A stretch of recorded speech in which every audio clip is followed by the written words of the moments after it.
sentence, grade 2. What is a sentence? A group of words which make complete sense. And there are 4 kinds of sentences. Assertive, interrogative, imperative, Great. All right. We have imperative. I gave you a short form for imperative. Command, advise, or request. And exclamatory is a sudden. shock, Sudden talk.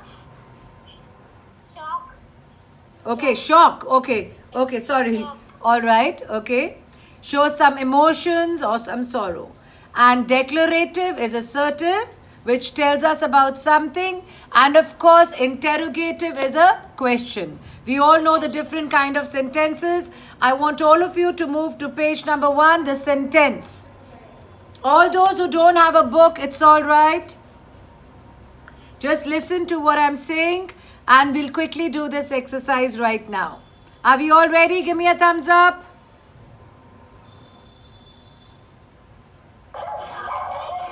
All right. Now I think we should mute everybody.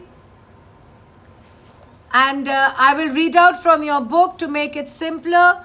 And all of you can do some silent reading. A sentence is a group of words that makes complete sense. A sentence has to have one finite verb. Children, we have done finite and non-finite. Finite verbs are verbs which change with the subject. For example, ma'am, Harleen ma'am teaches English. Teaches will change with the subject.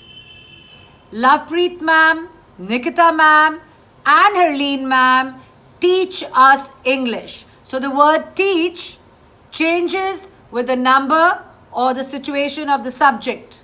Yes or no? When the verb changes according to the number or a subject, it is called a finite verb. What is it called? A finite verb. Now, tell me, what is a non-finite verb?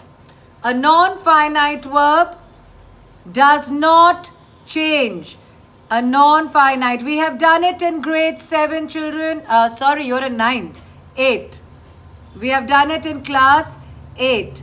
A non-finite verb does not change irrespective of the subject or the number.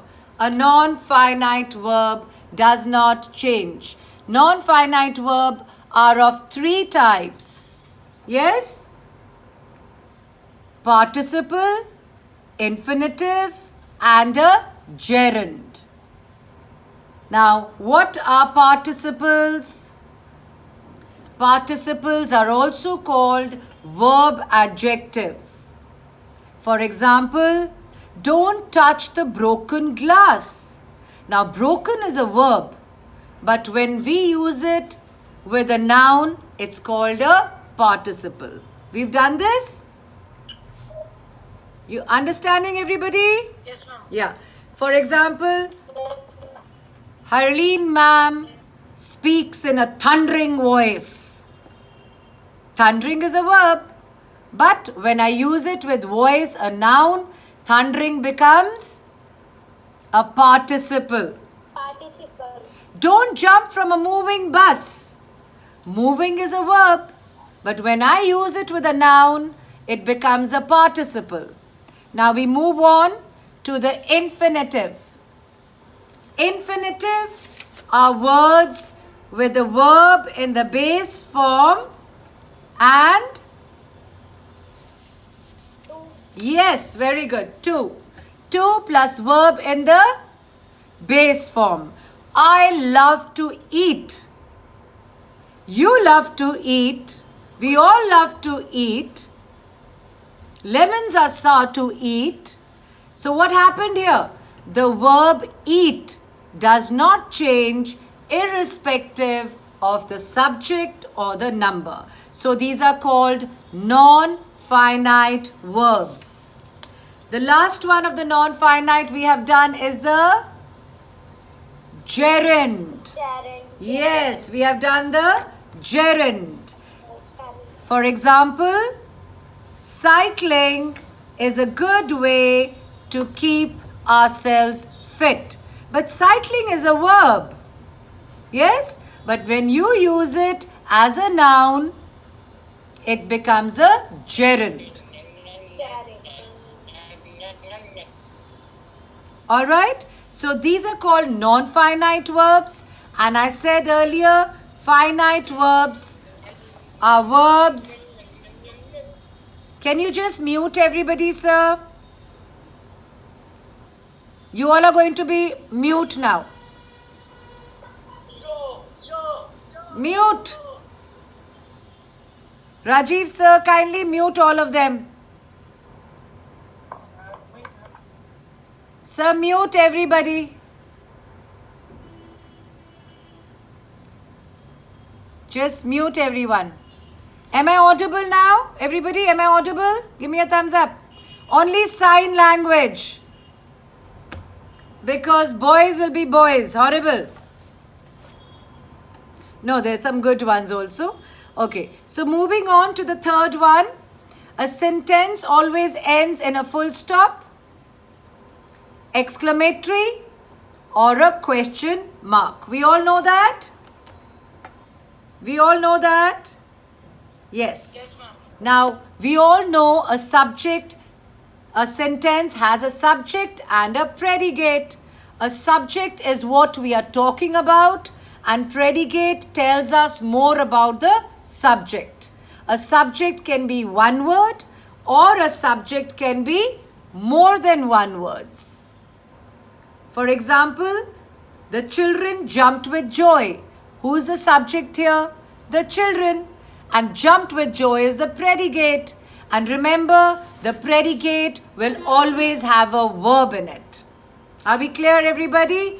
We move on to page number 4, everybody.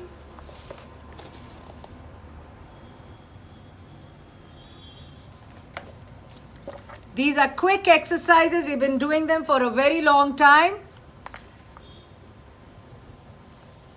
The big brown fox jumped over the lazy dog. Now, children, the subject here is the big brown fox. And what is the predicate? Jumped over the lazy dog. Yes. Now, there's one new thing you're going to learn today is something called attribute. What are you going to learn today?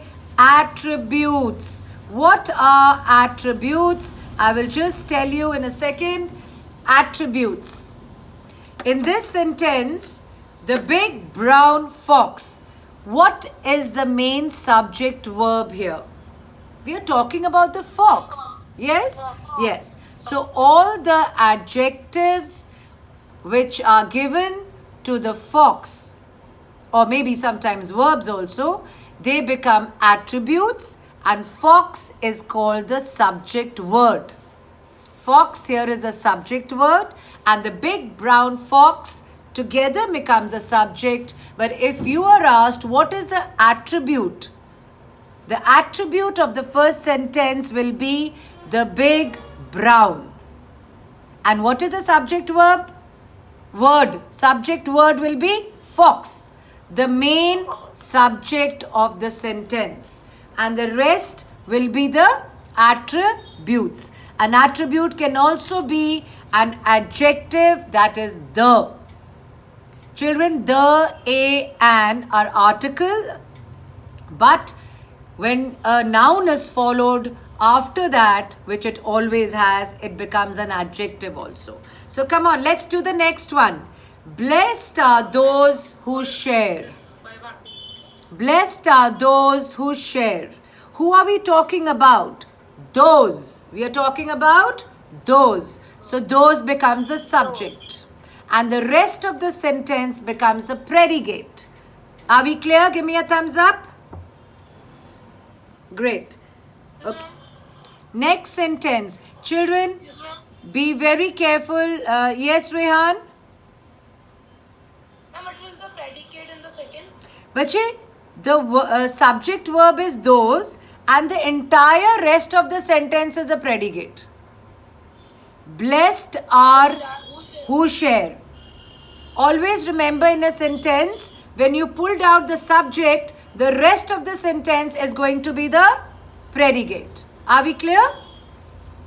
Just be careful in imperatives and in exclamatory and in questions about what we are talking about. For example, what a helpful friend he is.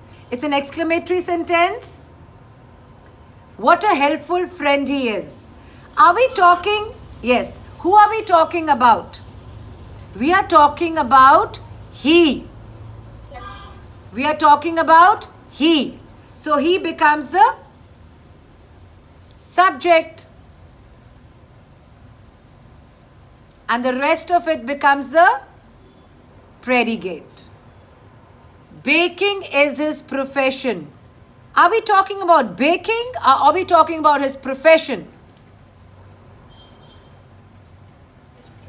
Yes. So we are talking about a person here. So only his becomes the subject and the rest of the sentence becomes the predicate. Baking is not the subject here, children. We are talking about this particular boy or a man, right? So his is the subject and the rest of it is the predicate. I was truly disappointed with his behavior. Very simple. Who is the subject here? I. And the rest of it is a sentence. Oh, sorry, predicate. I'm sorry, predicate. Okay, now next one. A very strong man carrying a rucksack stepped forward to help. A very strong man subject. No, you're partly correct. A very strong man carrying a rucksack. Carrying a rucksack will also be a part of the subject because it is telling us specifically which man. The one who is carrying the rucksack. So till the rucksack is your subject. The tiger pounced upon its weak and tired victim. Very simple. Oh, I missed out one. Seventh one. Cheer. Now, children, I have taught you since grade 4, I think, that in an imperative, who is the subject? You. Yes. You. So when I say cheer up, who am I talking to? You. And you are talking to me. You. Yes. So I'm all cheered up. Are you cheered up? All right. So cheer up. It's an imperative, and in imperative sentences, you is a subject. So what will you write next to it? The subject is not clearly given in cheer up. You is a subject. And cheer up is the predicate. Cheer up is the predicate and you is the subject. The next one is very easy. Who is the subject? The tiger. And the rest of the sentence, remember, did you notice all our predicates have a verb in it? In this, pounced is a verb and the rest of it is a predicate. Now the next one. The Mughal Emperor Akbar was a man with a vision. Are we talking, we are talking about Akbar. Yeah. So when I say subject, you will say the Mughal Emperor Akbar. What if I say, tell me the subject word? Only Akbar. And what if I tell you, tell me the attribute? Mughal Emperor. Very good. Well done. Well done. You're getting it. Well done. Now remember, in questions and interrogators, be very careful. Can he help us? Is us the subject or he the subject? Very good. Well done. Yes. He is the subject and the rest of it is a predicate. The next one is very simple. The hibiscus is a beautiful flower. Hibiscus? Very good. Okay, next one is a tricky one. Tricky one. Men and women in varied attire. Well done. Men, women, varied. Varied here means different, varied culture. Attire is clothes. So till attire is the subject and the rest of it is the predicate. And remember, predicate always has a verb that is marched. What if I tell you, just tell me the subject words in it? Man and woman. Very good. And what is the attribute? In varied attire. In varied attire. Well done. Well done, bright children. We move on to the next exercise. I will give you about 1 minute by the watch. I want you to circle the subject and underline the attribute. Some sentences may have both. Your time starts now. Just do the first 3.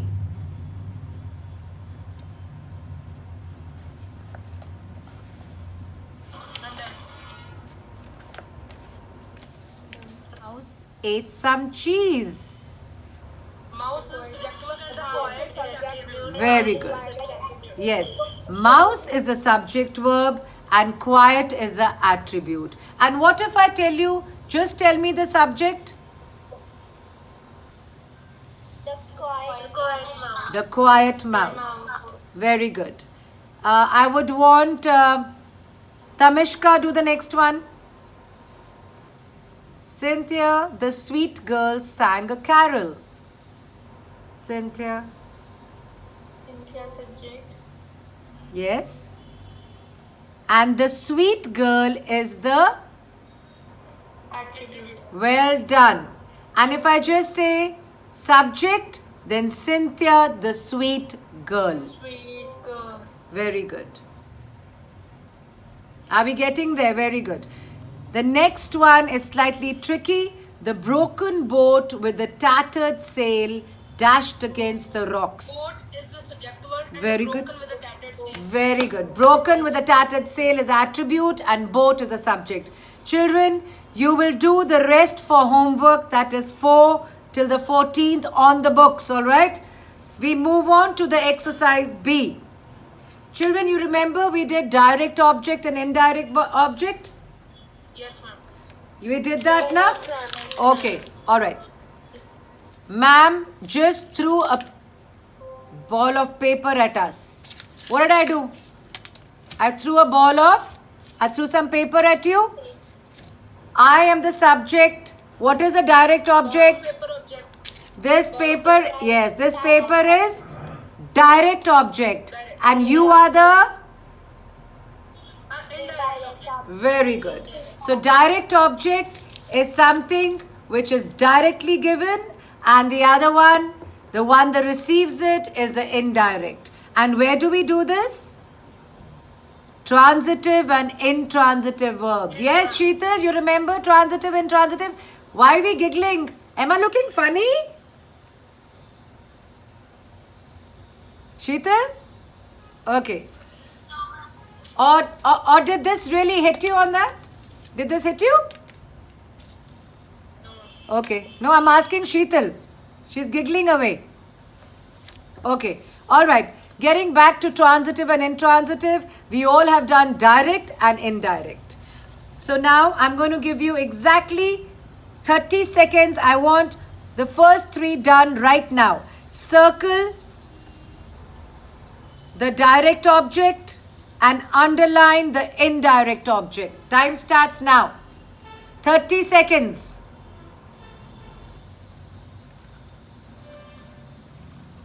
I'm done. I'm done. I'm done. I'm done. All right. I would like Jashan, Jashandeep Kaur, Himalaya House. Read the sentence. Tell me direct and indirect. Ma'am, I don't have book. Okay. Who's the next one? Who would like to do this? Mishti. Jenny has bought a vase for her mother. A vase is the direct object and her mother is indirect. Vase is a direct and mother is a indirect. All right. Indirect. Okay. Was is a direct thing given and the receiver is the mother. That becomes indirect. Bache, I think how many of you don't have books? You have last year's books. Yes, ma'am. Everybody has last year's books. And Bache, Yes. Anandita, if you don't have it, I can send it across. Yeah, I don't really have it yet. You don't have it? Yeah. Okay, because of the lockdown, we have two grammar books. One is BBC and one is Tune and Grammar. Okay, so I will I'll send it across. Then whenever somebody is going, can give you. All right. Okay, yeah, thank you. All right. Okay. So, okay, then let's just give you a practice on that. Okay, Anandita, this is for you. I had to write a long essay for the entrance test. Now, what is the direct object in this, bache? I had to write a long essay for the entrance test. The direct object is? The direct would be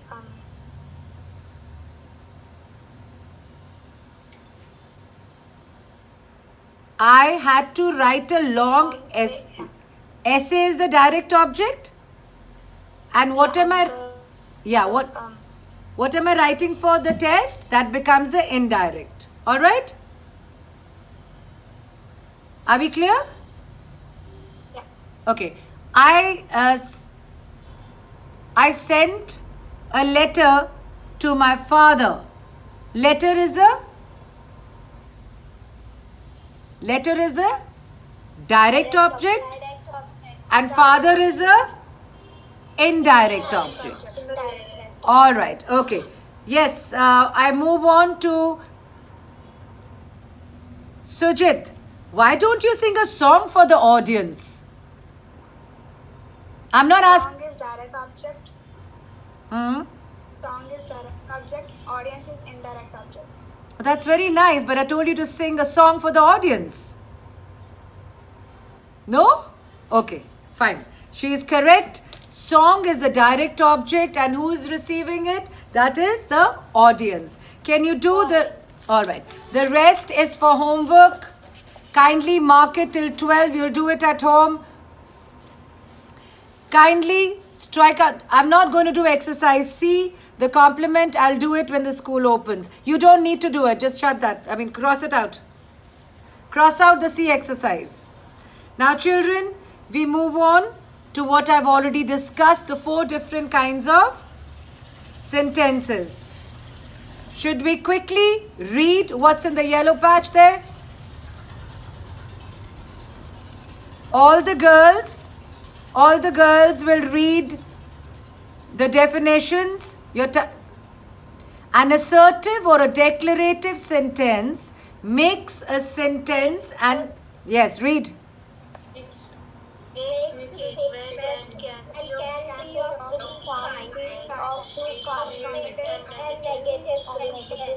A negative sentence is with a no. Okay, all right. Okay, thank you.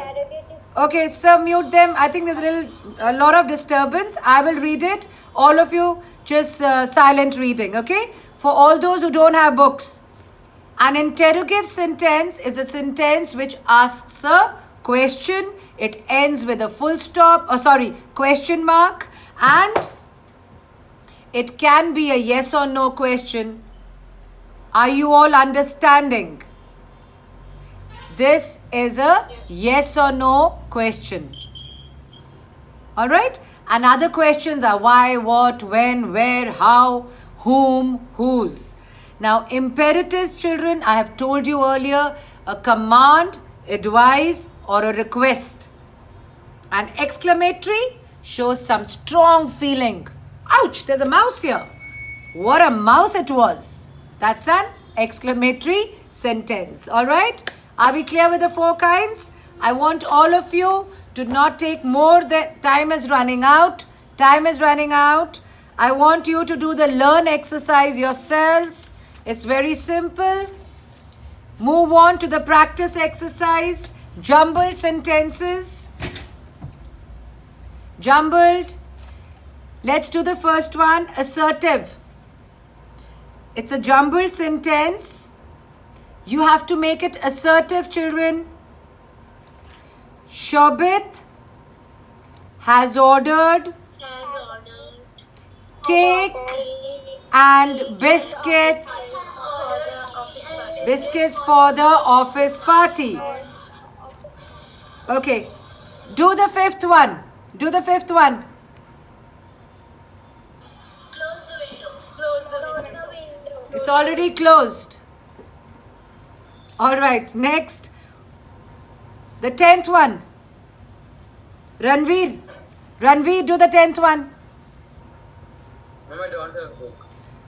But you don't have it on you right now? Where is your book 8? Yes, no, right now. But you have book 8, na? Last. Okay, great. Okay. That's why I just wanted to complete it. All right. Okay. Children, can you do this practice exercise yourself? For homework. Yes, ma'am. Yes, Next one, I'll just explain it to you.